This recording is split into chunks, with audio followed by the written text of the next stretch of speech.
বিসমিল্লাহির রহমানির রহিম।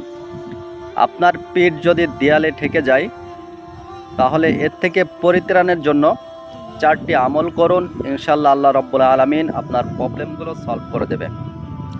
1 নম্বর, বেশি বেশি ইস্তেগফার পাঠ করুন। ইস্তেগফারগুলো হতে পারে আস্তাগফিরুল্লাহ, আস্তাগফিরুল্লাহাল্লাযী লা ইলাহা ইল্লা হুয়াল হাইয়ুল কাইয়্যুম, আস্তাগফিরুল্লাহ রাব্বি মিন কুল্লি যামবি ওয়া আতুবু ইলাইহি। 2 নম্বর, বেশি বেশি দুরূদ পাঠ করুন।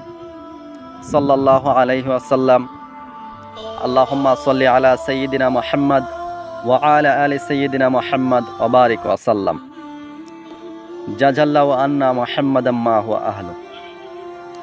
3 নম্বর, বেশি বেশি দোয়া ইউনুস পাঠ করুন। লা ইলাহা ইল্লা আনতা সুবহানাকা ইন্নী কুনতু মিনাজ জালিমিন। নাম্বার 4, ইয়া জাল জালালি ওয়াল ইকরাম, এটা পাঠ করতে থাকুন। এটা আল্লাহর একটা গুণবাচক নাম। এই 4টা আমল যদি আপনি প্রতিনিয়ত করতে পারেন তাহলে আল্লাহ রাব্বুল আলামিন আপনার সকল সমস্যা দূরীভূত করে দেবে ইনশাআল্লাহ। আল্লাহ রাব্বুল আলামিন আমাদের এই আমলগুলো বেশি বেশি করার তৌফিক দান করুক। আমিন।